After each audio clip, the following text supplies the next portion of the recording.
If I had my way, everything would be so nice. This world would be like Paris. No, it would be a paradise. No one would ever have to say, I'm gonna get my wish someday. All one would have to do is say, this is my order, if you may. Welcome to another episode of The School Without Walls. I'm Dr. Antonio Hobbs, host and founder of this educational program. The School Without Walls is designed primarily to augment the education of the African American community.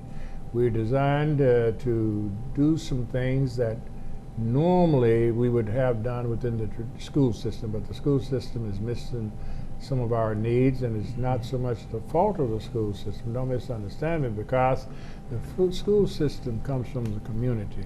So we have a lot of work in the community that we need to do, and we stress to the pastors to do mentoring, especially for the African American male.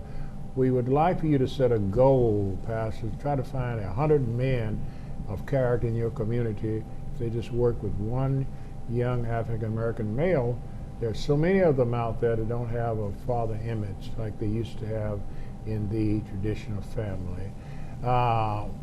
We stress the importance of us, pastors, setting up an educational system within your church to augment the public school system. Today, my guest is Mr. Jihad Muhammad, and we're going to talk about Jefferson County, Arkansas problems and some solutions. Mr. Muhammad, let us start with yourself.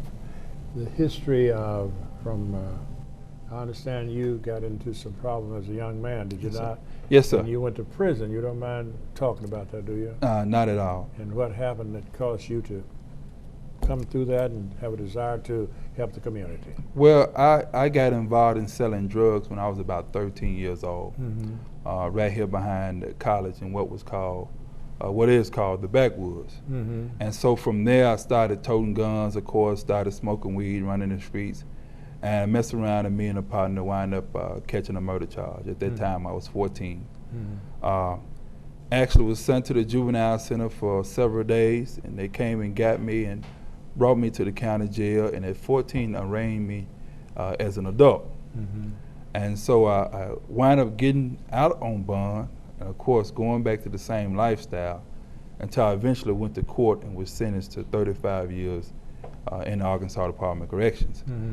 Stayed in Arkansas Department of Corrections 12 years, came in as a quote-unquote gangster disciple, became a Muslim, joined the Nation of Islam, went through every program, every positive program that you can think of that they had in the prison, became a counselor, got a college degree, and in 2006, I was blessed with the help of some of our great leaders here in the city who came and spoke for me at the parole board hearing, and I was blessed to get out in 2006.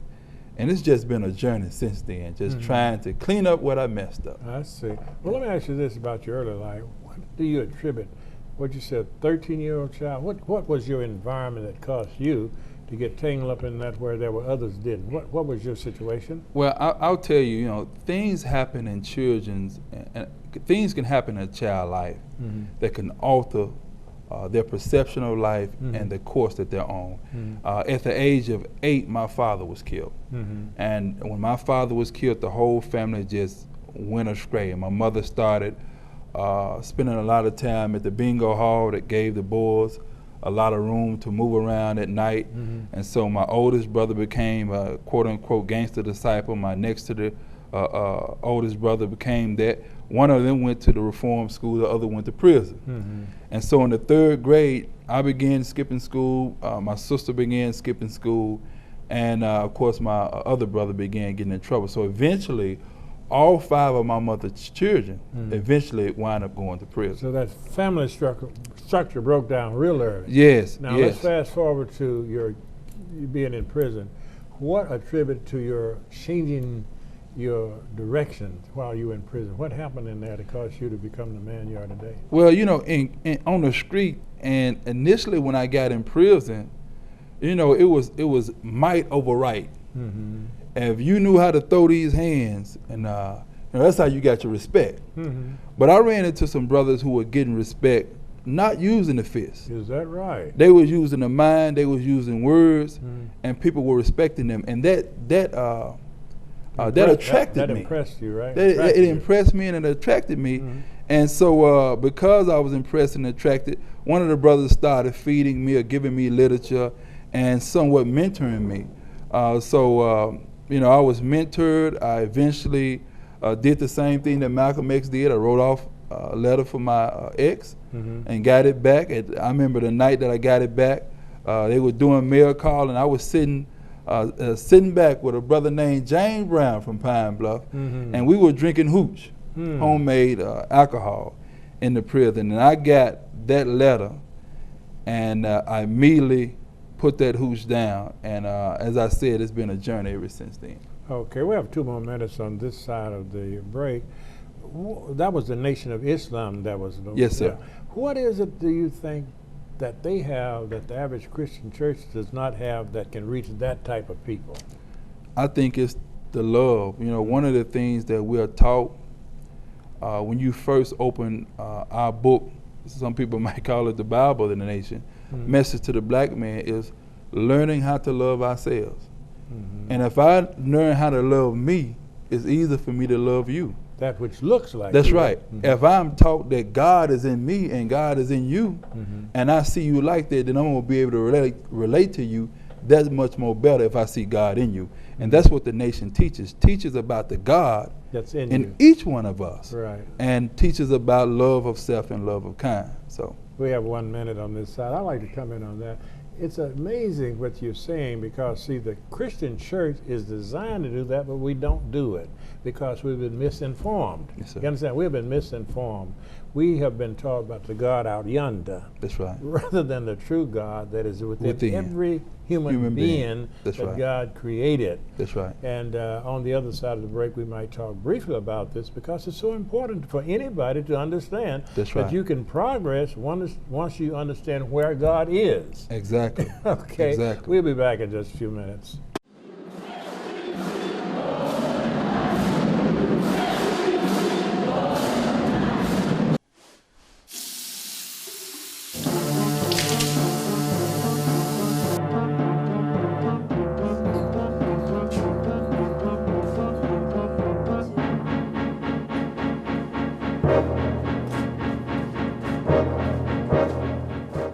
Well, Mr. Mitchell, I have reviewed your vitals, and it says that you have 103 temperature. Could you tell me when you start having these sweats? Well, Doc, it started last night. I was sweating like I'm sweating now. I was fatigued, my head was pounding. So I came in today to see exactly what's wrong with me. Okay, well, you're not alone in this. A lot of people have came in today with some of the same symptoms you have. However, you do have the Lyme fever. Lyme fever? What? You gotta tell me, what's the symptoms? What is going on? What's Lyme fever? Is it contagious? Well, we actually think it's about to go viral. Well, in order to cure it, you're gonna need to come out to Lyme Fever Day. I'll be there.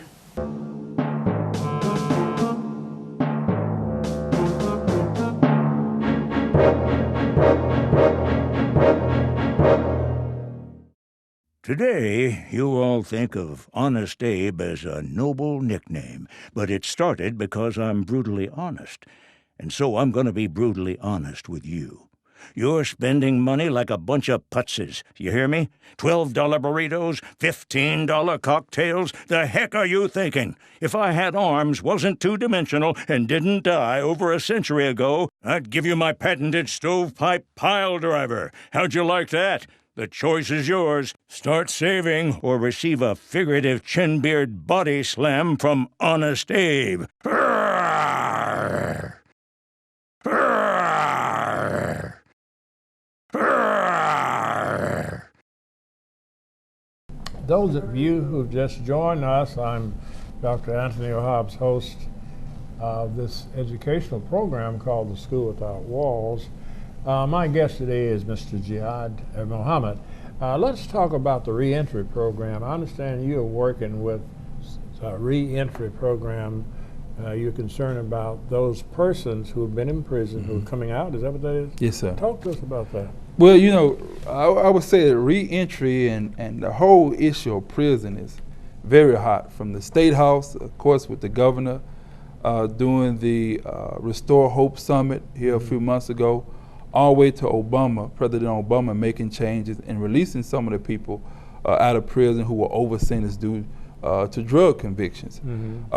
Jefferson County, just like Phillip County, just like, well, you find any high concentration number of African Americans in the state has been neglected in terms of services for guys who get out of prison. And so with the governor, you know, asking faith-based organizations, nonprofit organizations to really step it up and to begin to work with the guys and make sure that they have proper housing and counseling that they need and jobs and so forth. So I had the opportunity to meet with some of what I would call the best people I have worked with, and since I've been in the community, and they are helping me to develop a state-of-the-art prison reentry program. It's incorporated as the Arkansas Reentry and Prevention Initiative. It is designed, or it is being designed, to service inmates in the prison, parolees who parole out, and their children. So we're going to do something different, something that I don't see any other reentry group doing in the state. When we first started initially putting this thing together, we had a projection time of 6 to 9 months before we could even go public. So many people have came forward that we actually changed the time. We're trying to get the program up and running in half of that time. So we're looking at trying to go public in January. I see. And I don't want to go too much in it because you know, I promised my board, and we all talked about not revealing too much. So many people want to take your ideals and run with them. That's correct. And oftentimes they don't have the full vision, so they just take a piece of what you put out there and they misconstrue it and go the wrong way. But we are in the business of helping those who get out of prison stay out. Arkansas has a recidivism rate of 57%. Most guys who come out, most women who come out, they wind up catching new charges and going back in, being a burden to the taxpayers within 3 years of being released. I believe that we have the best model. We're creating the best model to reduce the recidivism rate. We won't be able to account for the people who don't go through our program. But for those who go through our program, we will prove, just like we proved in prison with a program called the program Prisoners and Ex-Prisoners Reaching Out, Gaining Respect, Admiration, and Morality. We will prove that we have the best model in the state. I see. Now, have you a house, a building already? We're already looking at a house. We've already met with the owner, and we're already looking at formulating a proposal to secure that house. And you will be dealing with men primarily, right? We're going to deal with men. Actually, we will have a program director that deals with men, and we have a program director that deals with women. We'll let the women deal with the women, and we'll have the men that deal with the men. They will be under the same board? They would be under the same board, but they would be in different locations. Living in different locations. Now, how many men are you preparing to initially service? Anywhere from 10 to 15. That's a pretty good sized house. Right? Yes, it's a pretty nice size. What we're going to do is we're going to initially bring them in, make sure that they get jobs, make sure that they get the job training, and as we transition them out, we're going to do a comprehensive prevention plan, so that even though they're not living there, they will still have the connection with us. They will still have all the support. We will still be there walking them through the process to make sure that they get out and stay out. Now, is there government money that follows each individual inmate? Is that what we're saying, reentry? Well, not inmate, but there is. What are they called once they are? They're parolees. They're parolees. They're parolees. Is there any funds to help you there?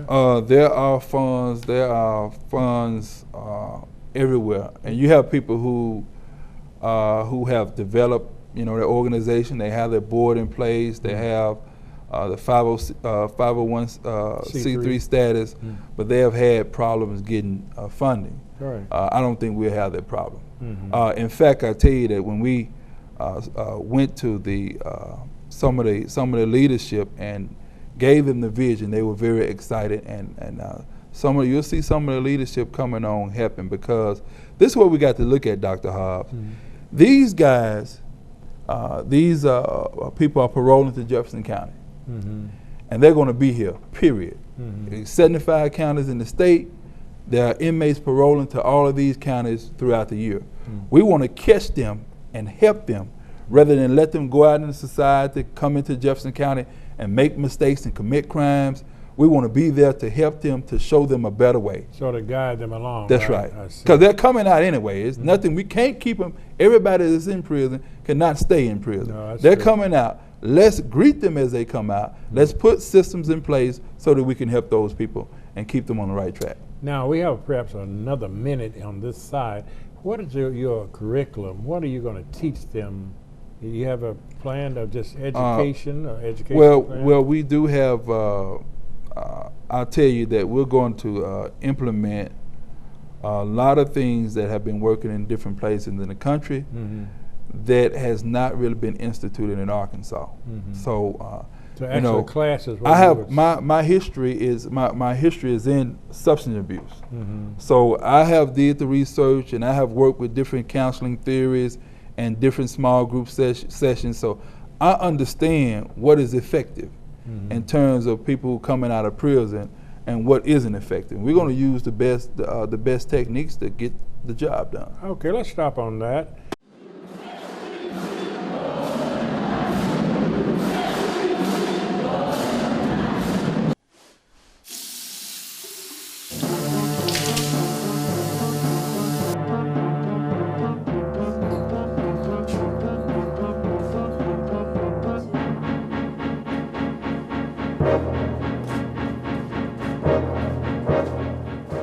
Well, Mr. Mitchell, I have reviewed your vitals, and it says that you have 103 temperature. Could you tell me when you start having these sweats? Well, Doc, it started last night. I was sweating like I'm sweating now. I was fatigued, my head was pounding. So I came in today to see exactly what's wrong with me. Okay, well, you're not alone in this. A lot of people have came in today with some of the same symptoms you have. However, you do have the Lyme fever. Lyme fever? What? You gotta tell me what's the symptoms? What is going on? What's Lyme fever? Is it contagious? Well, we actually think it's about to go viral. But in order to cure it, you're gonna need to come out to Lyme Fever Day. I'll be there.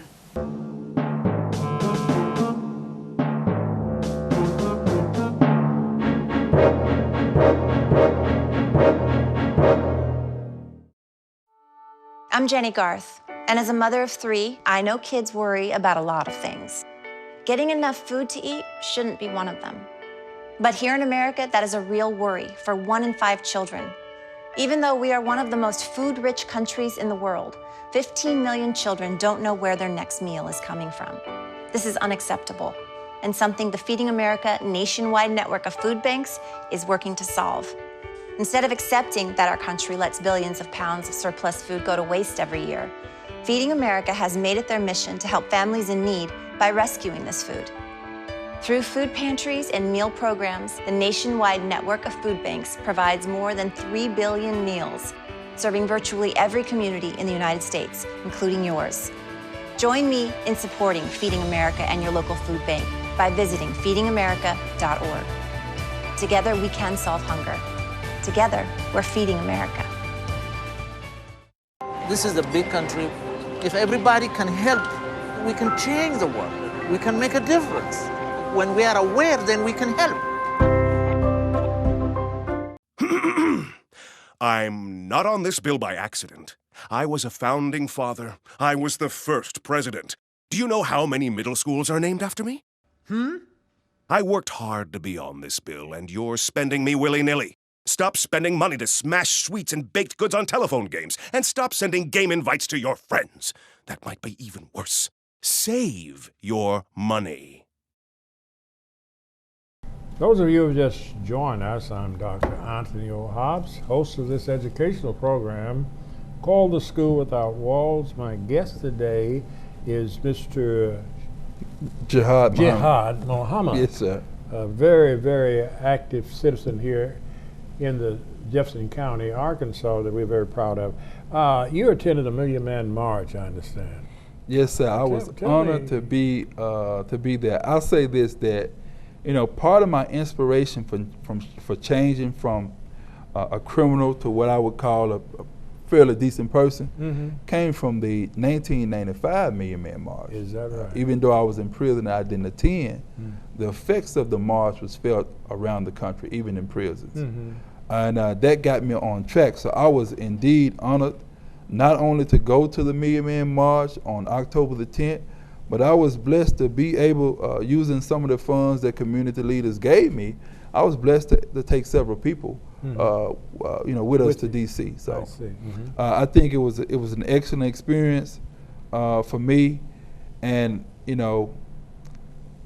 was actually overwhelming because I didn't realize how much respect people have across the country for the Nation of Islam, and they look to members of the Nation of Islam for guidance in terms of overcoming some of the challenges that we face every day. And I just think that those who under Minister Farrakhan's leadership, we must do better in terms of reaching out to our people and helping, being where the problems are, and providing solutions, because we have them, but we got to be at the table. Got to be able to implement them. That's right. That's right. Well, let me ask you this: did you make note that was a young preacher, not a young preacher, a middle-aged preacher? I've known him all his life. And the reason I say young, from Baltimore, Maryland, that had a Jamal Bryant. Yeah, Bryant. Yes. You ever met him by chance? No, I have not met Brother Jamal, he's but African he Methodist, is. you know that, yes, right? he is, and he is absolutely dynamical. This brother, of course, he caught some slack because some of us are not mature enough to work with people of different faiths in order to solve problems. Back home. That's right. Back home, some of us are not mature enough. It's just like, we ask the Crips and the Bloods, the gangster disciples and the vice lords, not the gang bang. But then we have people who say that they believe in God, Christians and Muslims, who are gang banging. We got to set the example. We got to set the tone. We got to show our young people that regardless of whatever differences we have in terms of how we see Scripture, we should be able to come together, work together, as a people, and solve problems. That's right, as a people, right. and solve problems in our community. When Trayvon Martin was shot down, when Eric Gardner was choked to death, you go down the list. They didn't ask were they Christians or Muslims. They sure didn't. They didn't ask that question. They sure did. So, I mean, when you're down and you've been shot or you hurt and you go to the doctor, you don't ask the doctor what his religion is. No. You hurt, you sick, and you want some help. And that's an intelligent posture to take. And I think we should take that same intelligent posture when it comes down to the community in Pine Bluff or Jefferson County or Arkansas or anywhere else. Let's work with people who have solutions, and let's implement those solutions for the good of ourselves, our family, and the general community. Okay. We have about 4 more minutes. Anything else you want to say about the Million Man March? I want to say that the Million Man March, as the minister said, it was not a moment, but it is a movement. That's your movement. We want to echo Dr. Martin Luther King's statement. We want to redistribute the pain.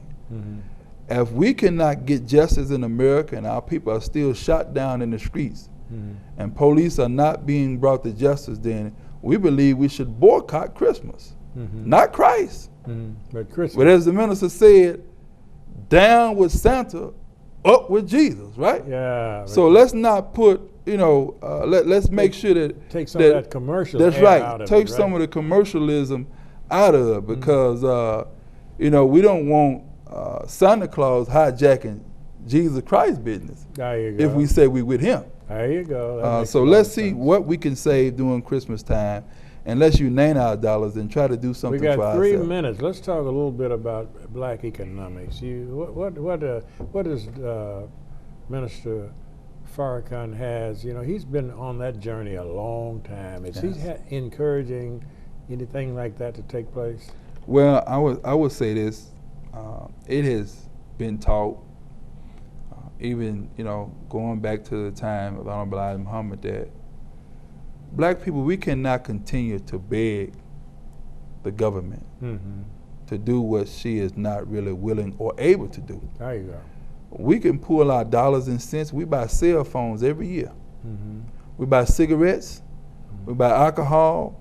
We believe we have to have the finest so-called tennis shoes that are made across seas for $12, but we buy them here for $140, $150, $160.